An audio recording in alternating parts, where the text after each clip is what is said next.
All right, hello and welcome everyone. And thank you for being here with us today. We are deeply grateful you've chosen to spend this time with us, joining us from communities across Canada, including community members, family, youth, people with lived and living experience, partners, and Canadian Red Cross staff. Your presence here matters, and it reflects a shared commitment to care, connection, and community. Before we begin, I want to intentionally acknowledge and warmly welcome the Indigenous people who are joining us today. We recognize that each of us gathering from this traditional lands of First Nation, Inuit, and Métis people. We honor the knowledge, leadership, and resilience of our Indigenous communities, and we acknowledge that Indigenous stories and lived experiences are essential to this work, not only as cultural teachings, but as a powerful source of learning and guidance for us all. Today's session is centered around community voices within opiate harm reduction. We are creating an intentional space to hear from Indigenous community members and people with lived and living professional or personal experience of substance use and addiction. These voices carry knowledge that cannot be found in policy, documents, or clinical settings. They come from lived realities, relationship, and care. We also want to take a moment to acknowledge our speakers. Humbly grateful for your willingness to share your experiences and insights and stories with us today. We recognize that speaking from lived experience or community leadership takes courage, trust, and generosity. So thank you for choosing to share your voices with us. We hope this space feels respectful, welcoming, and grounded in listening. We invite you to engage in ways that feel comfortable for you, whether that's listening, reflecting, or sharing in the chat. There will be time for conversation and reflection as we move through the session, and at the end, an option of a roundtable discussion. This gathering is rooted in humility, respect, and curiosity. Our intention today is not to speak for communities, but to listen and learn from one another, to honor lived experience, and better understand how community wisdom can guide more compassionate and meaningful approaches to opiate harm reduction. Thank you for being here. We are honored to gather with you. And with that, let's begin.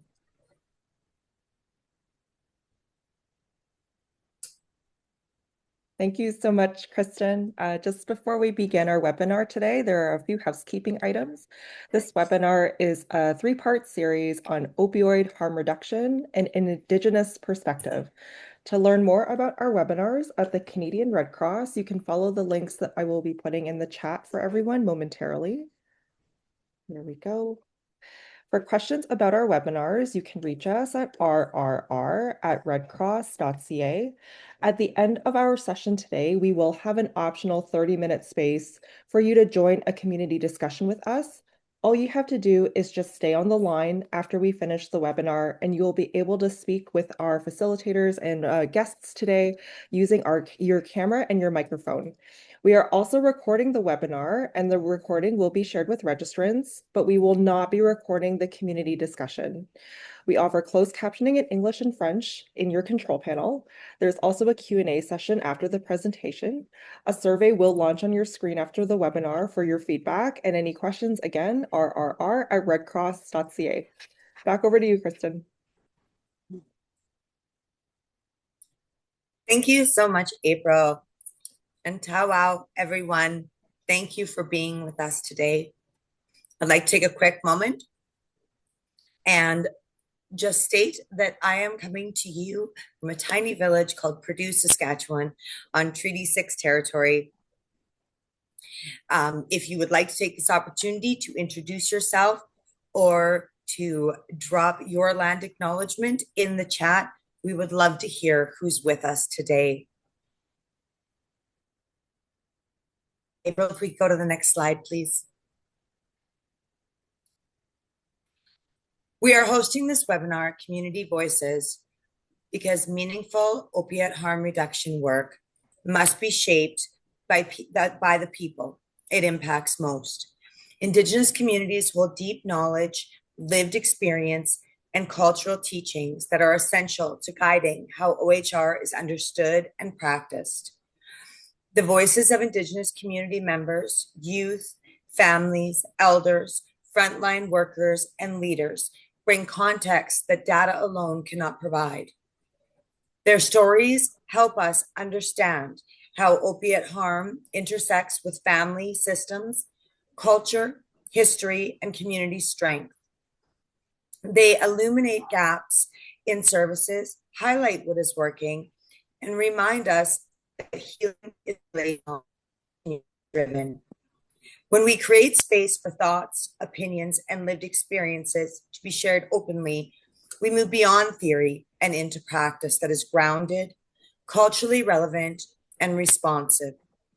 Community voices challenge assumptions, reduce stigma, and guide us towards approaches that honor dignity, identity, and resilience.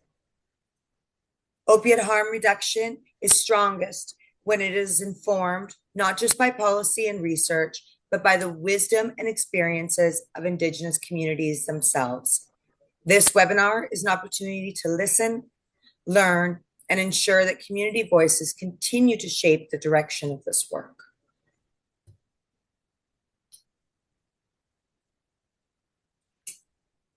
We are so glad you're here.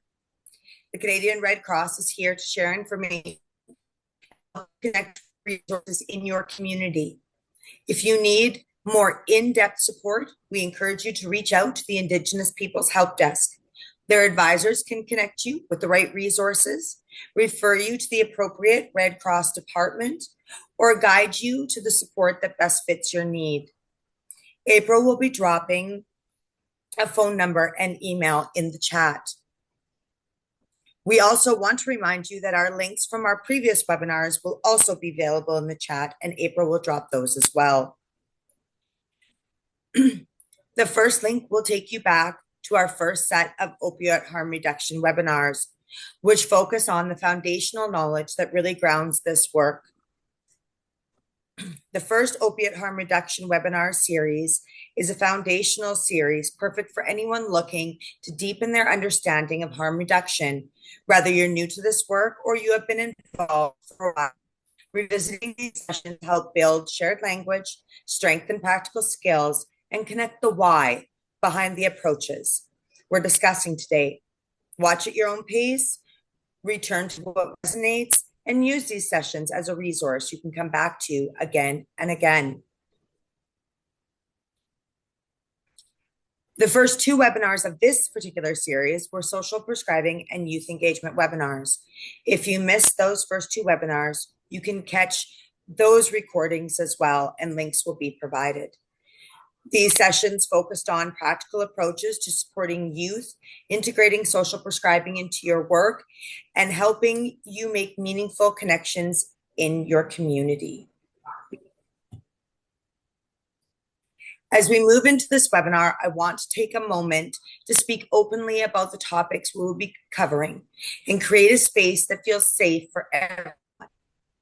Our conversation on opioid crisis and harm reduction will naturally touch on subjects such as depression, grief, loss, trauma, and addiction, all which can be deeply personal and bring up strong emotions, especially for those with lived experience. So I encourage you to check in with yourself before we continue. Ask yourself, am I in a good space to engage in this conversation? And who can I reach out to for support if I need? We've listed supports here on the slide that you can reach out to at any times if you need them. I also want to share an important reminder. The content we present today is for informational and educational purposes only. It is not a substitute for medical or professional advice. We encourage you to explore local laws, policy, and resources in your community. If you need immediate assistance, please reach out to your local EMS or police services. Your well-being matters, and it's okay to take a step back and seek support when you need it. We want this to be a space where learning, reflection, and care for yourself go hand in hand. Before we continue today, I just want to note a small language shift throughout the rest of today's session. We will often be using the term OHR, which stands for Opioid Harm Reduction. We're using the shortened term simply for ease and consistency as we move through this conversation.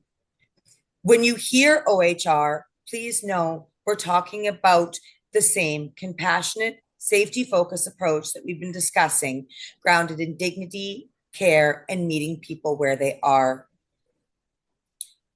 Today's focus will be centering community and Indigenous voices in opiate harm reduction, or OHR.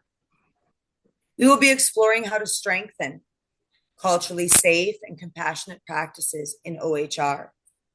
And we will be discussing how to build community resilience through opiate harm reduction, or OHR.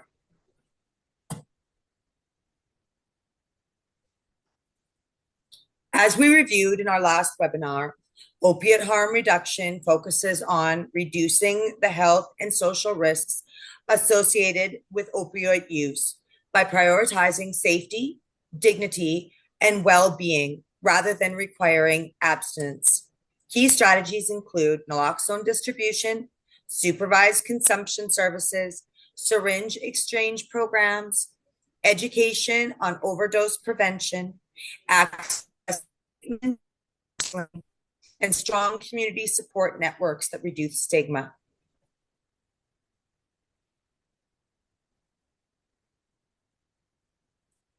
Next slide, please, April. To introduce myself, my name is Kristen Jordan. I'm a senior specialist with Indigenous Health, and I've been a social worker for 18 years, working on the front lines alongside Indigenous communities. Throughout my career, I've collaborated with health systems, education systems, government partners, and nonprofit organizations, always with a focus on strengthening relationships and supporting community-led solutions. In May of 2024, I was honored to join the Red Cross, where I continued this work through opiate harm reduction initiatives. OHR is deeply important to me, not only professionally, but personally. I have witnessed its impact in the lives of my own, and I am committed to advancing compassionate, culturally grounded approaches that prioritize dignity, safety, and connection. Today, I have the privilege of presenting the work that reflects the collaboration and dedication of many teams. It's truly an honor to share this space with you. Outside of my professional life, I'm a proud parent of 2 beautiful children. I also volunteer with animal shelters, fostering dogs and cats. And in the summer, you'll find my whole family exploring the country together, camping, learning, and outdoors, making memories. I would like to pass it over to Ms. Shawnee Grambo. Hello, hi, happy to be here. My name is Shawnee Grambo, and I am a 36-year-old widow from Muscadet First Nation. I have over 10 years of experience working in the human services field, which has provided me with extensive knowledge and hands-on experience supporting children, youth, and families in various situations and communities. I am currently an educational assistant at Buena Vista School, where I have been extremely fortunate to witness and learn firsthand the impacts of non-traditional classroom settings. While there, I've learned that working in outdoor education has reinforced my belief that healing, learning, and growth happen most naturally when we are strongly connected to some sort of purpose, a community, and the land with which we live on. This has also greatly impacted the way I work, connect, and navigate my job and the people I work with. Through my many years of living in Saskatoon, I have obtained my youth care diploma as well as my Bachelor of Indigenous Social Work. It was through my post-secondary education that I was fortunate to reconnect with my culture, a culture that was not talked about or practiced in my family because my grandma was a residential school survivor, and the majority of my family was caught up in addictions. So it's safe to say my passion for helping others is grounded in my own lived experiences, and that navigating and learning from diverse situations has shaped my empathy and strengthened my commitment to building meaningful and respectful connections with the people around me and the people I serve. Outside of work, I find joy and balance in the things that ground me, such as being outside, enjoying nature and the various activities you can do outside, listening to music, being around animals, and spending time with my family and friends. And that's me. Thank you so much, Shawnee. And now I'd like to introduce you to our next panelists.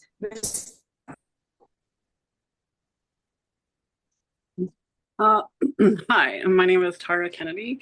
I'm originally from Sweetgrass First Nation. I am an EA right now in mental health clinic in North Battleford. Also a CCA in the palliative unit at the Battleford's Hospital. I've Oh my goodness. I worked with Kristen and Shawnee in Princess Alexandra School in Saskatoon, where I was an EA for quite a few years. And I've got to work with a lot of the kids that are in the inner city center that needed the extra support and love that we tried to give. And now I'm here in Cochin as I moved here to work in the hospital here. I have three children, two boys and a girl, and I have now three dogs, three cats, or actually four now. So it's been quite an interesting journey along the way. So that's just me in a nutshell. Thank you. Thank you so much, Tara. And our final panelist, pardon me, Miss Lexia, please take it away. Hi, and Tonse Kiawao, Lexia Zufkala Valley, Dishanikashun, Saskatoon, Saskatchewan, Treaty 6 territory. I am an Indigenous educator and advocate and a proud graduate of the SUNTEP Saskatoon Urban Native Teaching Education Program. I hold a Bachelor of Education with a major in Indigenous Studies and a minor in Arts Education. I was born and raised in Saskatoon by my single mother and my grandparents.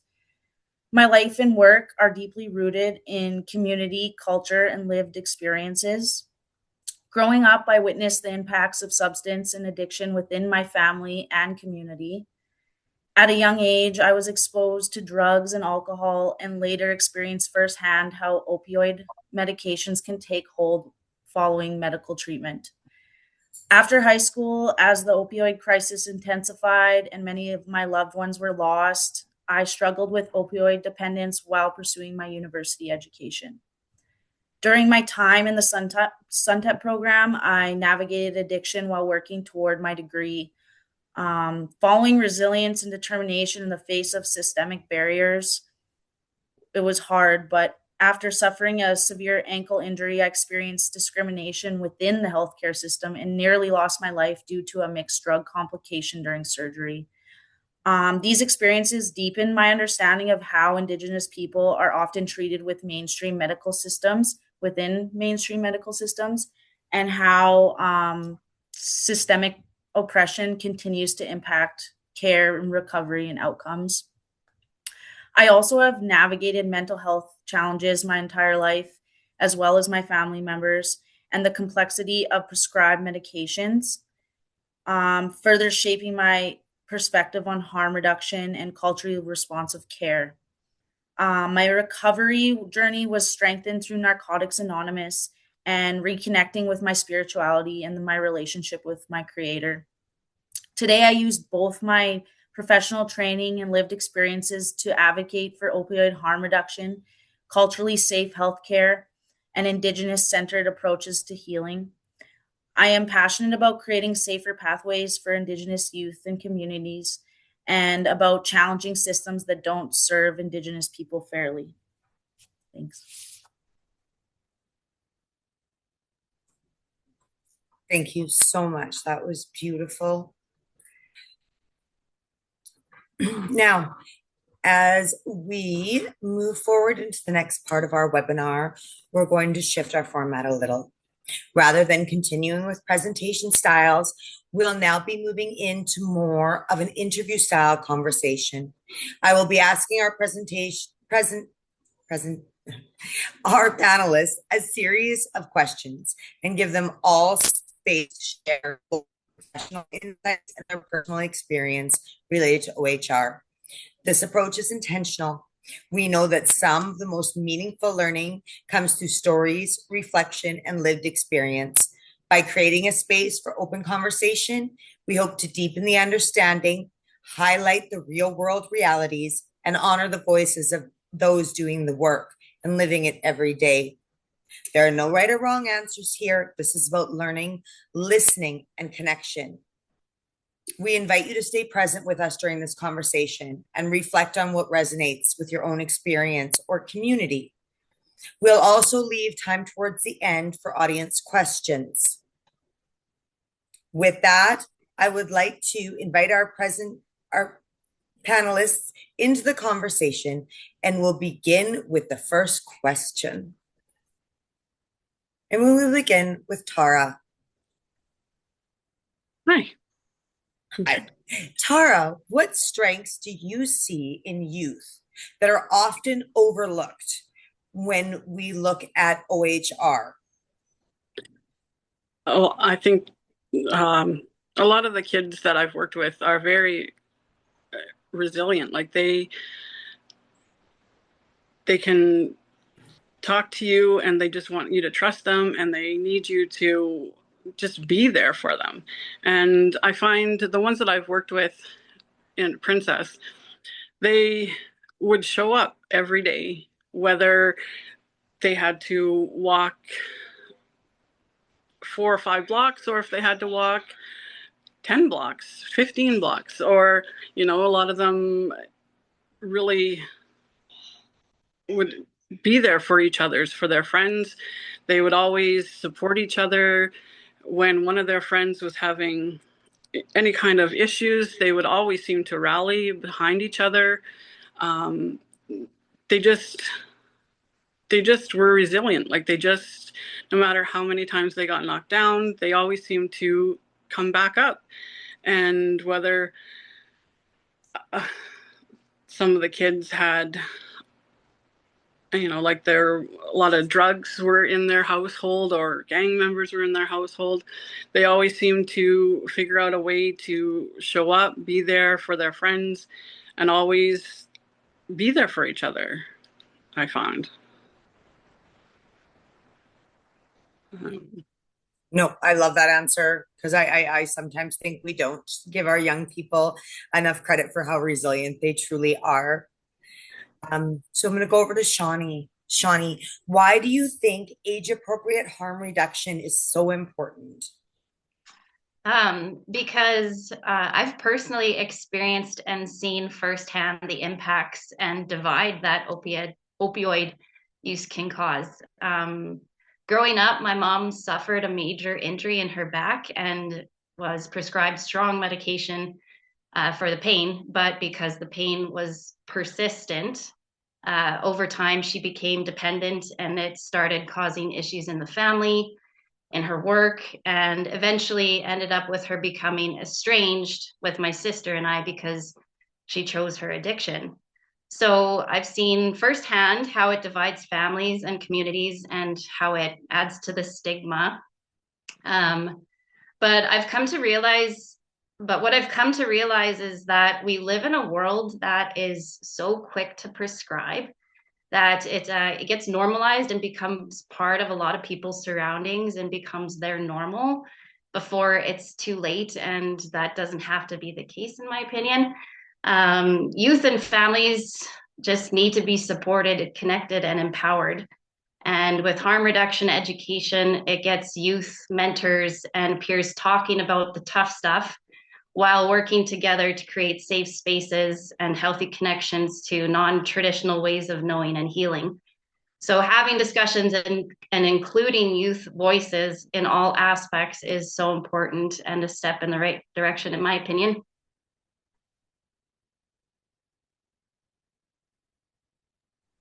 Thank you so much, Shawnee. All right. Now our last panelist for a question to you, Lexia. What experiences, personal or professional, have most shaped your understanding of OHR? So for me, I'm speaking more on like a lived experience that have shaped my understanding of opioid harm reduction, and they're deeply personal, but they also intersect with my personal life as an Indigenous educator. So I have seen it like even in primary grades, elementary school, like students just starting off with the gateway drugs, and then it leads into um, opioid use. I grew up surrounded by addiction.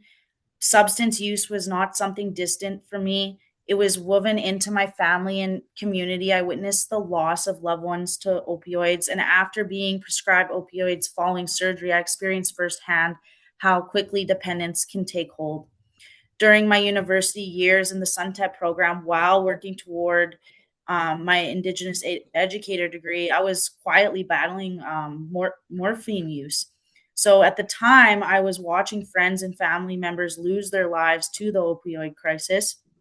And a major turning point for me was experiencing the discrimination within the healthcare systems and after that severe injury. So I nearly died during surgery due to complications involving mixed medications. And that moment forced me to confront not only my substance use, but also the systemic gaps that we see in the healthcare system, particularly for Indigenous patients, right? So it became clear to me that harm reduction is not just about substances, it is about dignity, safety, cultural understanding, and accountability within our systems that have historically failed our people. My recovery journey through Narcotics Anonymous and reconnecting with my spirituality and the creator helped me understand the harm reduction must include community, culture, self-determination, and professionally working with Indigenous youth has reinforced how urgently we need approaches that meet people where they are without shaming or judgment. And for me, opioid harm reduction is about the survival, compassion, and creating pathways that heal and respect our Indigenous lived realities.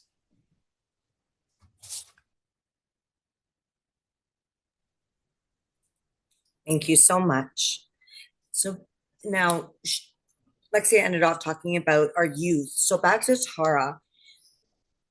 How can organizations better involve youth as leaders when we discuss harm reduction initiatives rather than just the recipients of service?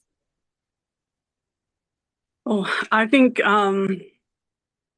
if we got all of our leaders to maybe take their knowledge and where they have come through and what their personal effects have had on even their families and their even friends that they have known, just their own personal things that they've gone through, I think will help. I know for me, my family has gone through a lot of like alcoholism.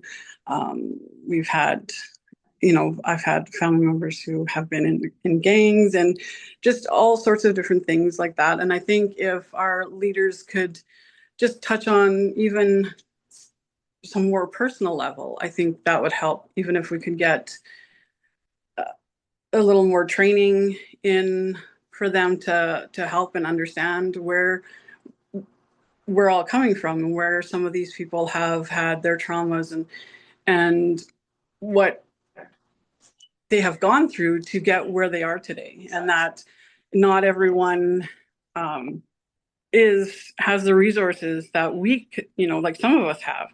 And I think if they could learn and figure out where they could do this, take the training and help us. And I think that would come a long way, I think, anyway.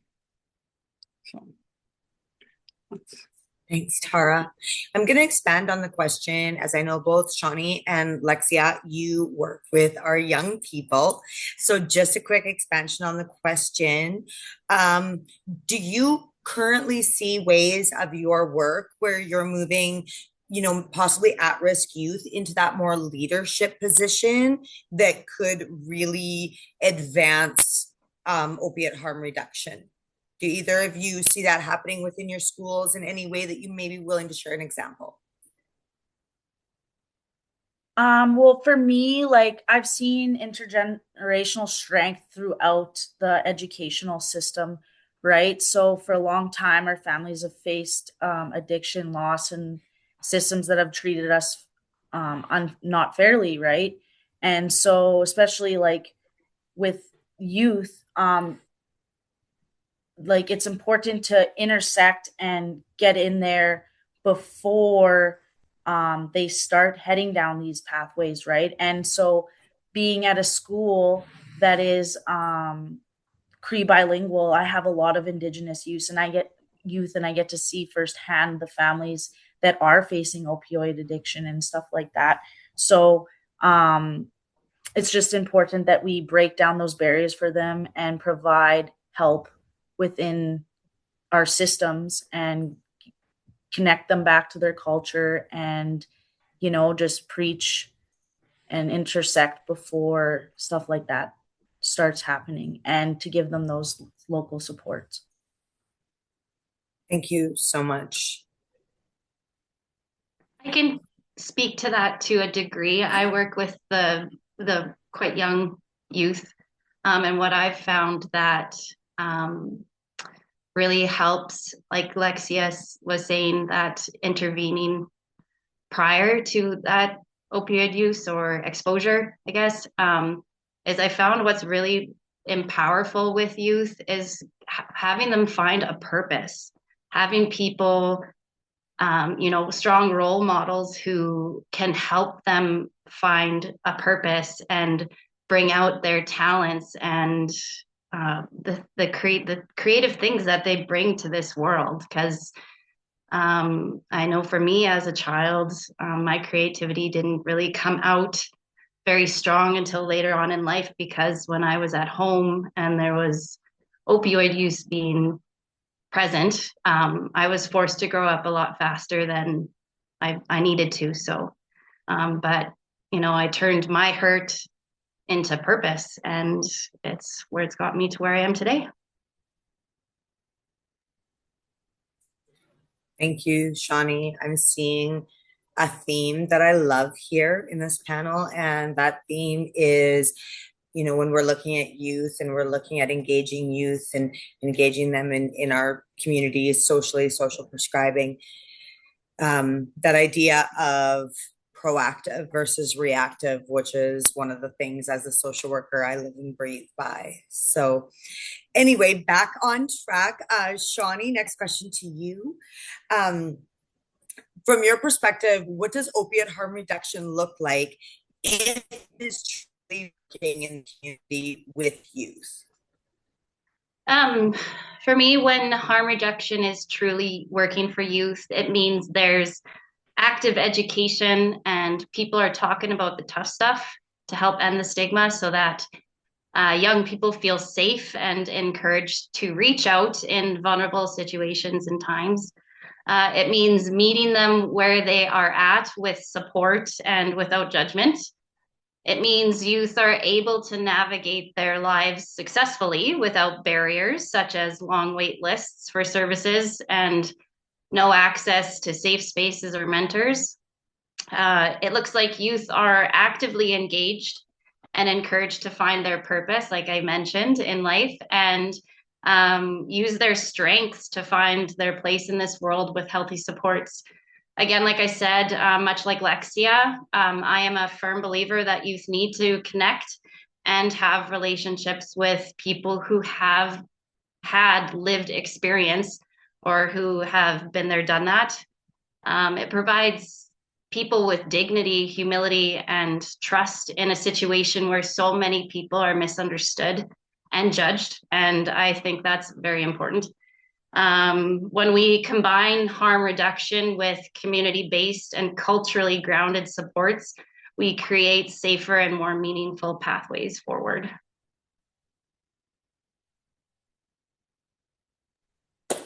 Thank you so much, Shawnee. And we'll go back to Lexia. Just building on that particular question, we talk about how does it look for it's truly working with our youth, right? I hear kind of this again, the same theme where we talk about culturally grounded, culturally immersed, back to creator. So Lexia, I ask, what role does culture, communities, and or elders play in supporting families that are navigating opiate harm reduction or opiate harms? So for me, what I've kind of experienced and what I've seen, culture, community, and elders play an important role in supporting families navigating opiate harm, especially with Indigenous communities, because harm doesn't exist in isolation. It's connected to intergenerational trauma, colonization, the separation from culture, and the languages that we speak, and our traditional ways that many of our people have experienced. What helped me in my own recovery wasn't just treatment, wasn't just going to the doctor and whatever else. It was reconnecting to who I am as a person, where I come from, and the teachings that nourish our spirits. For many Indigenous families, elders are carriers of wisdom, ceremony, language, connection to the Creator, right? So they offer grounding teachings about identity and belonging and things that help counteract shame and grief and isolation that often accompany opioid harm and addiction.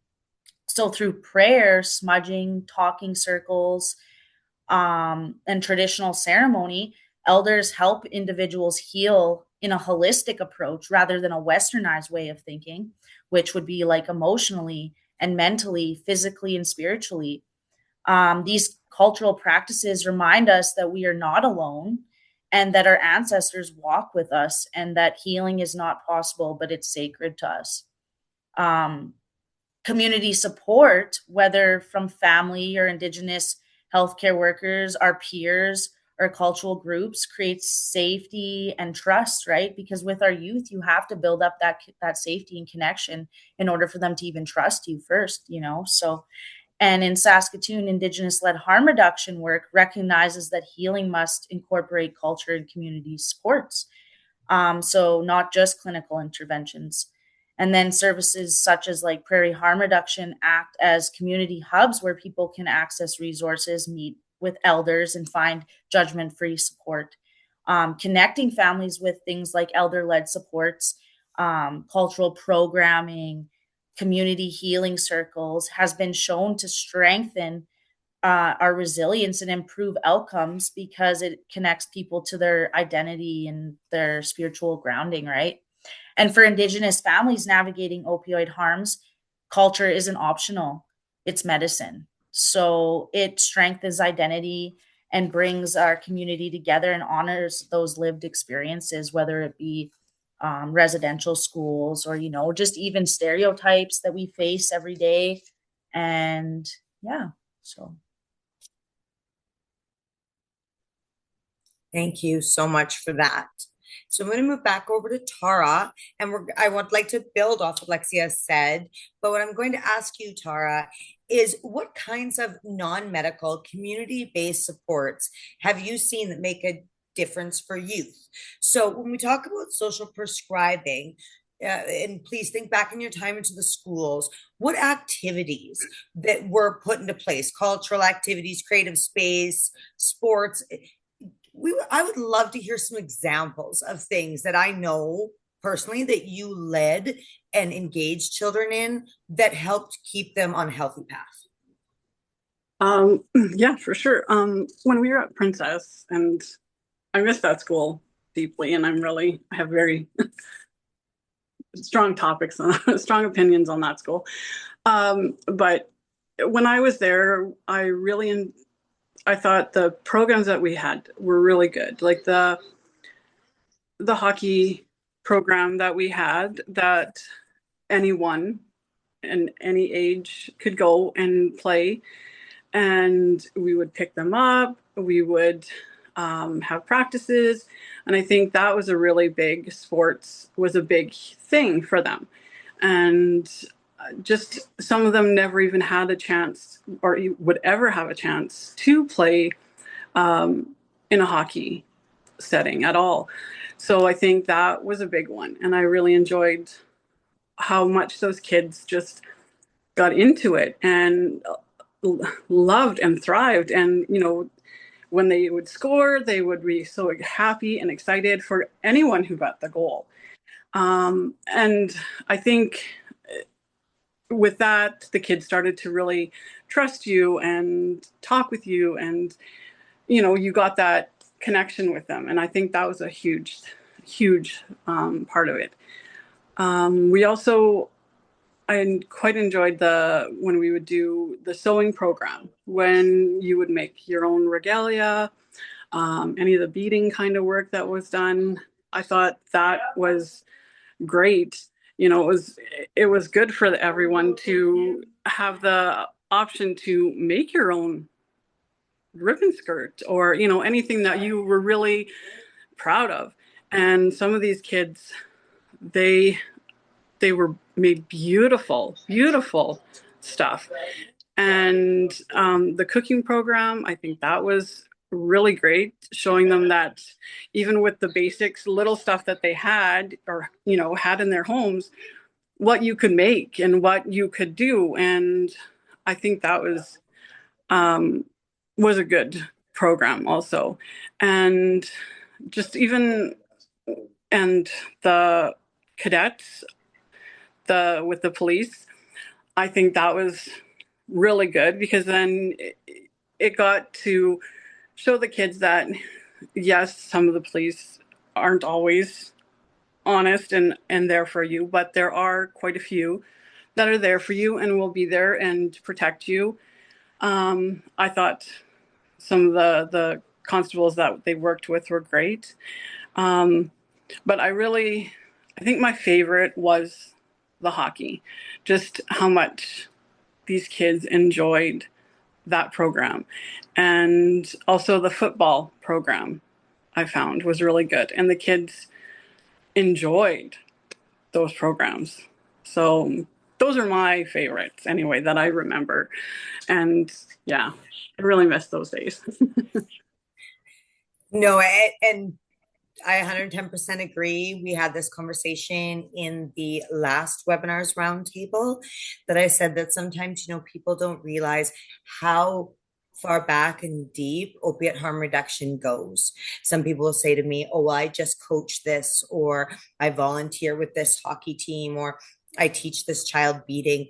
That is absolutely part of opiate harm reduction, right? That gives our youth options. And it is more important than so many people realize what they're doing. So thank you for pointing that out, Tara.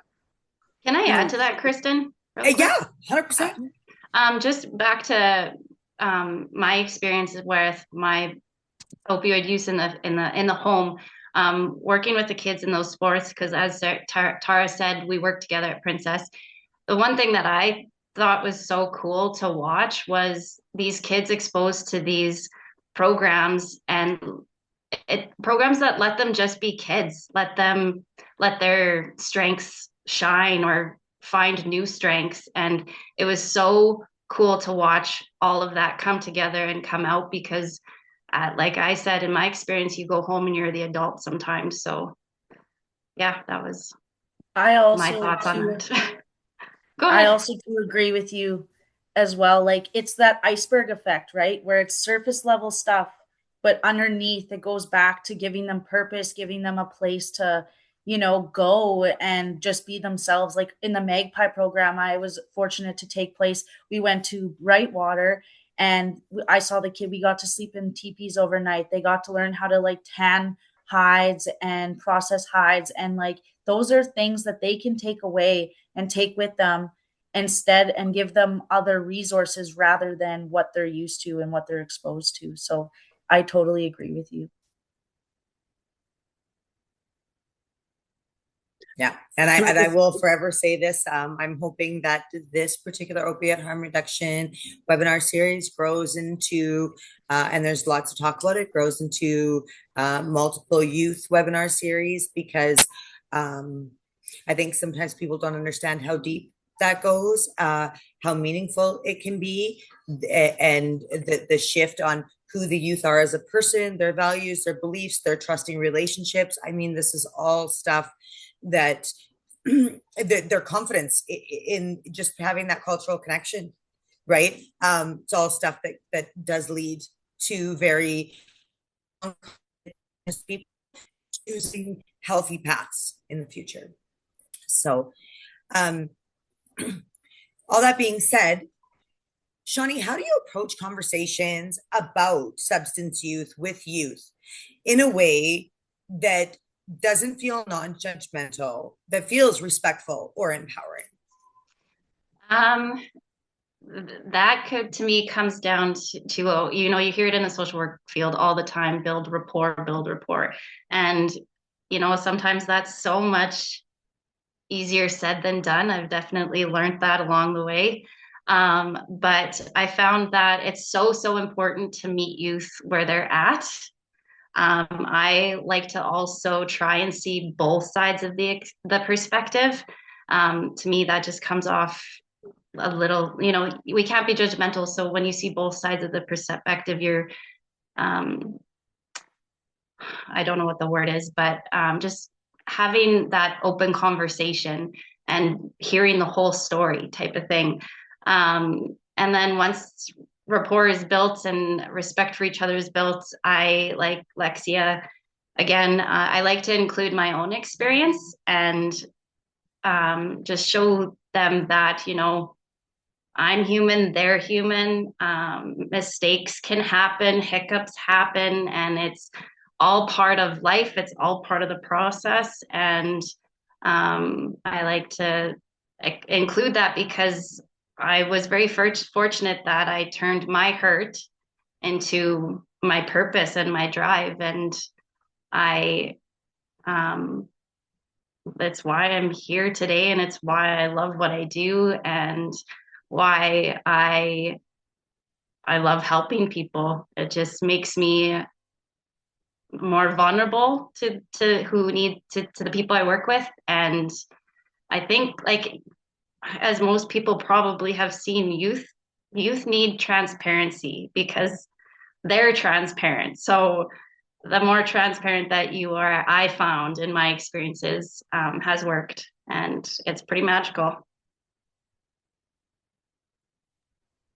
Thank you so much, Shawnee. Now we are sitting at 12:50, so I'm going to pose one more question to Lexia, and then we can move into our question and answer period. But Lexia, and I think this is important just because I've heard you touch on it a couple of times. How have you seen intergenerational strength and resilience show up in OHR work? Well, so I've seen intergenerational strength show up in work in ways that are honestly really powerful. For a long time, many of our families have faced addiction and loss, and systems that haven't treated us fairly, sorry. Especially in healthcare, right? A lot of Indigenous people experience judgment and racism for not being properly listened to when it comes to pain management and opioid use. So those systemic barriers can make it harder for our people to get the right help. And sometimes that pushes people further into harm instead of towards healing. But even with all of that, I've seen our strength, and I've seen young people start learning their language and attending ceremonies and going to sweats just as I did, and smudging and sitting with elders, connecting with who they are. I've seen people who once have felt ashamed of being to stand proud in their identity, and reconnecting to their culture is just a powerful way of healing, because it reminds us that we come from strong ancestors who survived so much that strength lives in us. And so it's important that I always tell my students that to break those stereotypes down that people have of us, and to, channel that anger, channel that into, strength for healing and proving people wrong. I've also seen resilience show up when people find a higher power, right? So reconnecting to that creator, or whatever your higher power may be. Maybe your hobby is motorcycles and you love motorcycles. Well, you know what? You cannot do those things if you are addicted to opioid use. So I use that as a goal to set for myself, to remind myself why I'm doing this, because that gives my life purpose, right? Intergenerational resilience means that even through trauma that has passed down, so is strength. Strength has been passed down. And so has love, and so has survival, right? So when one person chooses recovery and connects to cultural, or breaks that cycle and starts that healing journey, it will impact you, and it impacts future children and your whole family line. So you're breaking that intergenerational trauma. So to me, resilience is rising even when the systems have failed us. It's us saying that we are still here, we are still strong, and we are going to heal in our own ways, and not just that westernized medical way. And that's the strength I see every day. So Well, and anyone who worked with me in the schools will know that there was one thing that I used to absolutely love to tell the children day after day, right? Is that our ancestors were warriors. We're warriors. We're not victims. Like we can rise above this, and then we need to remember that, right? We can't that Western the way that the Western medical world works, right? We always have to remember we come from warriors. Anyway, I know we only have about 7 minutes left, but we will happily open it up to anyone who may have questions in the chat, or I think, April, are we going to allow people to raise their hands and speak? I'm not sure on the tech.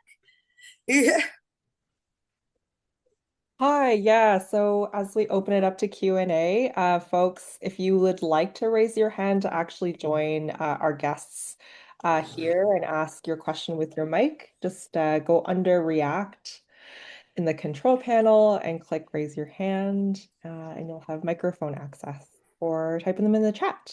I don't see any questions at the moment. Oh, Emmanuel has raised his hand. So Emmanuel, you have the floor.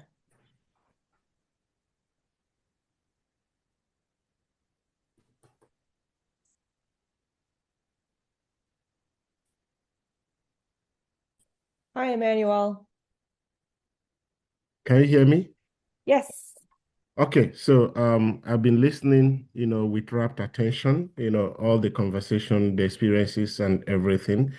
And I can say that it's very educating, it's very enlightening, for us who working on in the emergency, operations.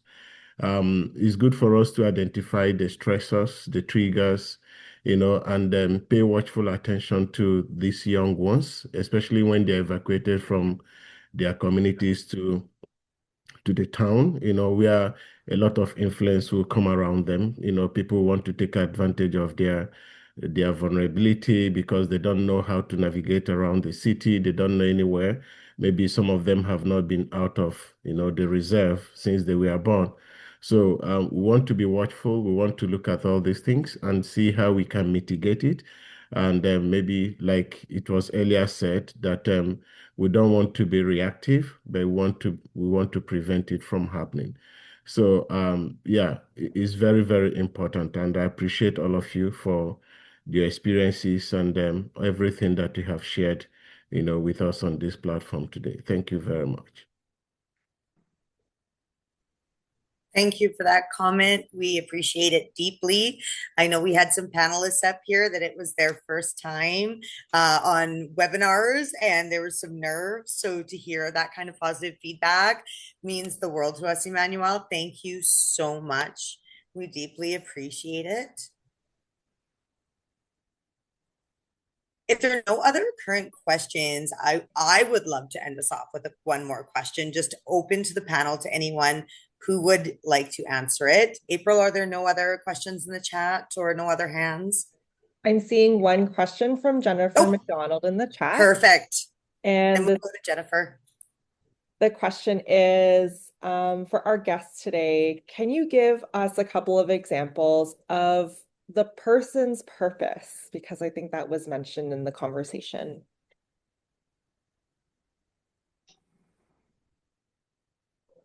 I can try and speak on that one a bit. I think it's going to be individualized to each person. When we were talking about connecting them to culture and ceremonies and sports, hobbies, all that stuff, when you see that, you see these kids get to be kids again, and you see their strengths come out, whether that's they can't skate, but they join the hockey team and they're cheering on their teammates. You know, that right there, in some schools, there's lots of divide, but that right there closes that division and teaches them about community and teamwork. And, you know, little things like that can just spark a light in youth and just give them that push towards finding a purpose. For myself personally, my purpose, even after the trauma that I went through over the years, my purpose I found is working with youth and helping people. So I hope that answers your question a little bit. I can also add to that, like, so piggybacking off that, so giving people purpose, these youth purpose. For example, at Wagodwin School, lots of these children, they want to dance powwow, right? And they are all for it, but they can't afford regalia, or they don't have access to regalia. And due to that loss of culture, you know, and so our school has actually taken the time to sew regalia for these students to go and compete in competitions. And so just little things like that, you know, it gives the youth purpose, and it creates these doors that open up for them that normally they wouldn't see, you know. So again, like even just with hockey, right? Like, oh, at our KHL, these students don't have transportation to the events. They don't have, they're busy looking after their brothers and sisters, you know, and they don't know how to skate. So we are there to help support them and get them involved in the community, which then gives them purpose and takes time up. And they are not just sitting there surrounded by, say, opioid harm, right? So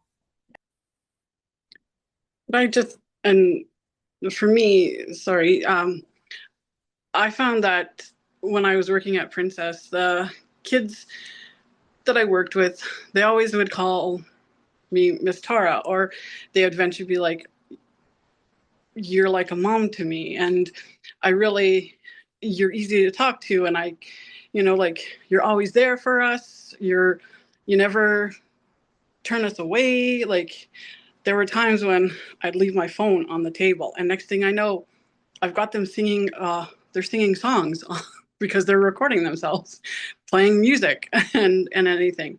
So I found that those kids just needed someone to talk to. And I really was grateful and thankful that they felt that they could talk to me no matter what their problem or issue, or if they just needed someone to go to the quiet room and just lay there because they hadn't had a sleep all night, so just, I really care for that. And I really find that I'm really grateful that they trusted me with all of that. And then now working in mental health at the hospital, I see the other side. Like, I see where they didn't get that connection. They didn't have all that resources. And now when they come to me where I'm working, not all of everybody, but when I am one of them, like they seem to open up a little bit more when they find out that, I come from Sweetgrass. I have that kind of connection. And whereas they won't open up as much to, say, my other coworker who is from the Philippines, or, so I kind of see both connections now. Whereas when I was that princess, I didn't really understand how everything was for some of us in the mental health as they got older. And I kind of now understand both sides. So I'm really grateful for both. So that's And I agree with you, Tara. Like, we need that Indigenous representative because it's harder for them to open up. And that's the biggest thing, right? So it's important that we have that Indigenous representative, like even at these homeless shelters, right? Like I know my mother-in-law, she's working at one right now, and they comment and they say, like, it's so good to see an Indigenous representative here, like looking after the shelter, right? It just makes them more comfortable. So for sure. So I'm hoping that our panel, I have invited our panel, and I'm hoping, I know some people might have work obligations, but we will all be moving over to a roundtable discussion. We are going to take a 5-minute break, and I'm going to pass it over to April to explain how that's going to look.